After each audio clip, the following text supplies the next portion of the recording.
Good morning વિદ્યાર્થી મિત્રો, the આદર્શ હાઈસ્કૂલ ધોરણ 10 સામાજિક વિજ્ઞાન. તો મિત્રો, હવે આજે આપણે આપણો પાઠ 8 છે, જેનું નામ છે કુદરતી સંસાધનો. એના વિશે આપણે અભ્યાસ કરીશું. સંસાધન દ્વારા માનવીની જરૂરિયાતો થોડા ઘણા અંશે કે પૂરેપૂરી સંતોષી શકાય. કુદરતના હજારો તત્વોમાં પડેલા છે. કુદરતમાં છે ને હજારો તત્વો પડેલા છે, પણ તેને આપણે સંસાધન ના કહી શકીએ.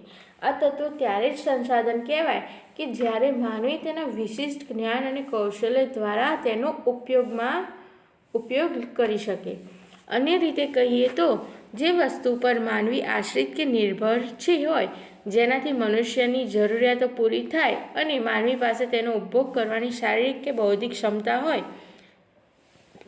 કોઈ પણ વસ્તુ માનવ જરૂરિયાતો પૂરી કરવા ઉપયોગમાં લેવાય તેને જ સંસાધન તરીકે આપણે ઓળખી શકીએ છીએ. પ્રાચીન સમયમાં જમીનમાં દટાયેલા ખનિજોની માનવીને જાણકારી ન હતી, ત્યારે તે સંસાધનો ન હતા, પરંતુ આજે તેની ઉપયોગિતા અને ખનન પ્રવિધિઓના વિકાસવાથી માનવ જીવન માટે તે અત્યંત જરૂરી બન્યા છે.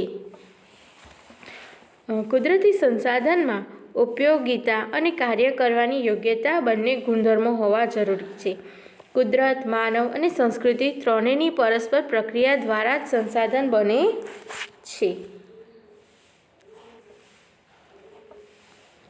પછી છે સંસાધનોનો ઉપયોગ. સંસાધનો આપણને વિવિધ રીતે ઉપયોગી છે. માનવ જીવનના દરેક તબક્કે તેની કોઈને કોઈક ભૂમિકા આપણને ધ્યાનમાં આવે છે. ખેતી પ્રવૃત્તિથી ઉદ્યોગ પ્રવૃત્તિ સુધીની તમામ પ્રવૃત્તિઓ છેવટે પ્રત્યક્ષ કે પરોક્ષ રીતે કુદરતી સંસાધનો પર અવલંબે છે, એટલે કે આધારિત હોય છે. તેનો ઉપયોગ વિશે વધારે વિગતો આપણે મેળવીશું. સંસાધનોનો ખોરાક તરીકે ઉપયોગ. માનવીની ખોરાકની જરૂરિયાત વિવિધ સંસાધનોમાંથી જ પૂરી થાય છે. કુદરતી રીતે થતા ફળો, ખેતી દ્વારા સાંપડતા વિવિધ ખાદ્ય પાકો, પાલતુ પ્રાણીઓ દ્વારા પ્રાપ્ત થતી દૂધ અને તેની બનાવટો તથા માંસ, જળાશયોમાંથી મળતા માછલા અને અન્ય જળચરો, મધમાખી દ્વારા બનાવેલા મધ વગેરે ચીજો ખાદ્ય સામગ્રી તરીકે આપણે ઉપયોગમાં લઈએ છીએ. પછી સંસાધનનો કાચા માલનો સ્ત્રોત તરીકે ઉપયોગ. જંગલોમાંથી પ્રાપ્ત થતી વિવિધ ચીજો, ખેતી દ્વારા ઉપલબ્ધ થતી સામગ્રી, પાલતુ પશુઓથી પ્રાપ્ત ઊન, ચામડા અને માંસ, ખનિજ જેવી વગેરે ચીજોનો અનેક ઉદ્યોગો માટે કાચા માલ તરીકે બને છે. પછી સંસાધનોનો શક્તિ સંસાધનો તરીકે ઉપયોગ. આપણે કોલસો, પેટ્રોલિયમ, કુદરતી વાયુ વગેરેનો ઈંધણ તરીકે ઉદ્યોગ અને ઘરના વપરાશમાં બળતણ તરીકે આપણે ઉપયોગ કરીએ છીએ. વળી સૂર્યપ્રકાશ, પવન, સમુદ્રના મોજા, ભરતીઓ વગેરે થકી પણ આપણે ઉર્જા પ્રાપ્ત કરીએ છીએ. પછી આગળ છે સંસાધનના પ્રકાર. તો સંસાધનો નીચે મુજબ આપણે વર્ગીકરણ કરી શકીએ છીએ, જેમાં માલિકીના આધારે, પુણ્ય પ્રાપ્તના આધારે, પછી છે વિતરણ ક્ષેત્રને આધારે. તો માલિકીની દ્રષ્ટિએ જોઈએ તો વ્યક્તિગત સંસાધન, રાષ્ટ્રીય સંસાધન અને વૈશ્વિક સંસાધન છે. જેમાં વ્યક્તિગત સંસાધનમાં જોઈએ તો કોઈ એ વ્યક્તિ કે પરિવારની માલિકી હોય છે, જેમ કે જમીન, મકાન. પછી રાષ્ટ્રીય સંસાધનમાં એટલે કે કોઈપણ દેશ કે પ્રદેશની સાર્વજનિક સંપત્તિ હોય છે, જેમ કે લશ્કર, આંતરરાષ્ટ્રીય વેપાર. પછી છે વૈશ્વિક સંસાધન.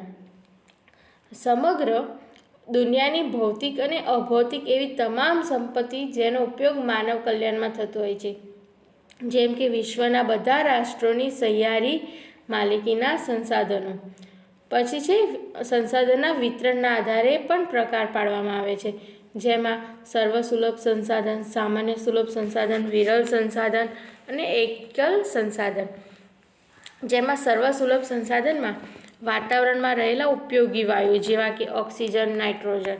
પછી છે સામાન્ય સુલભ સંસાધન, એટલે કે સામાન્યપણે આપણને મળે તેવા, જેમ કે ભૂમિ,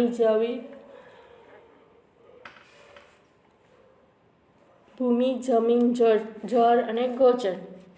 પછી છે વિરલ સંસાધન, જેના પ્રાપ્તિ સ્થાનો મર્યાદિત હોય તેવા ખનિજો, જેવા કે કોલસો, પેટ્રોલિયમ, તાંબુ, સોનું વગેરે ખનિજો. પછી છે એકલ સંસાધન, જેમાં દુનિયામાં ભાગ્યે જ એક કે બે સ્થળેથી મળી આવતા સંસાધનો, જેવા કે ક્રોયોલાઇટ ખનિજ, જે માત્ર ગ્રીનલેન્ડમાંથી જ મળી આવે છે. આપણે કોષ્ટકમાં જોઈને 2 પ્રકારોની વિગતે આપણે સમજ્યા. સંસાધનોમાં અન્ય રીતે પણ વિભાગો પાડી શકાય, જેમાં નવીનીકરણીય અને અનવીનીકરણ એવા 2 ભાગ પડાય છે.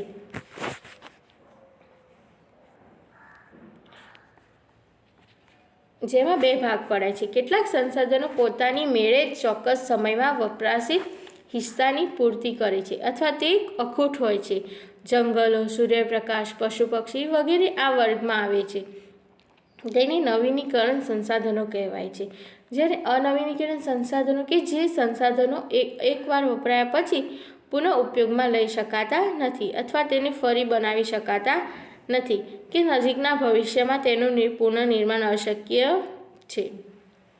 જેમ કે ખનિજ, કોલસો, પેટ્રોલિયમ, કુદરતી વાયુ, આ બધાનો સમાવેશ થાય છે આમાં. પછી છે સંસાધનોનું આયોજન અને સંરક્ષણ. માનવીની જરૂરિયાતો અમર્યાદિત છે, જ્યારે કુદરતી સંસાધનો મર્યાદિત છે.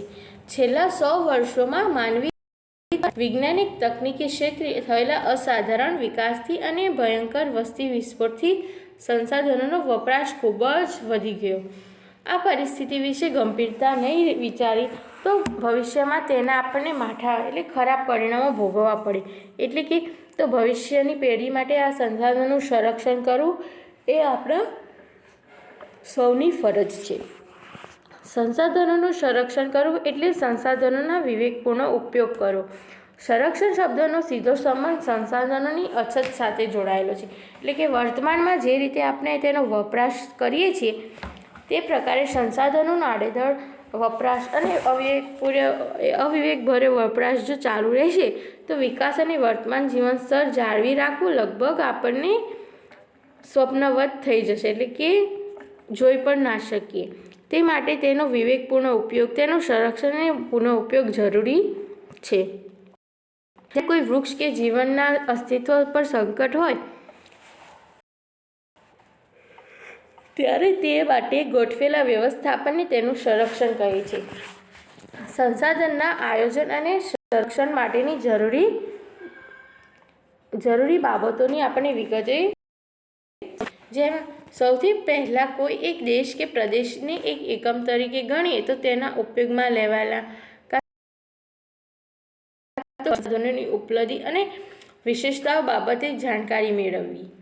જે સંસાધનોનું પ્રમાણ મર્યાદિત કે અનવીનીકરણ છે વૈજ્ઞાનિક ઢબે દોહન કરવું જોઈએ અને તેનો વપરાશ અનિવાર્ય હોય ત્યાં જ કરવો જોઈએ. જે સંસાધનોની માત્રા વધારી માટે આપણે પ્રયત્ન કરવો જોઈએ. જે સંસાધનો વર્તમાનમાં મોંઘા કે સહજ ઉપલબ્ધ હોય તેને વેડફવાને બદલે ભાવિ જરૂર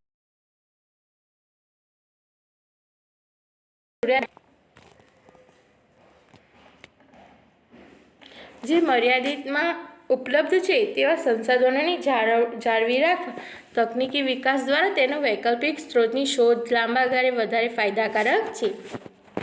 સંસાધનોના સંરક્ષણ માટે તંત્ર દ્વારા જરૂરી કાયદા કે નિયમો બનાવીને તેનું અમલીકરણ કરાવવું જોઈએ.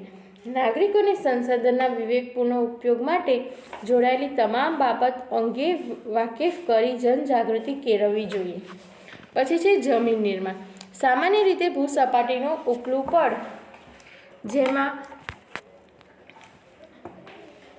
પડ જેમાં વનસ્પતિ ઉગે છે તેને આપણે જમીન તરીકે ઓળખીએ છીએ.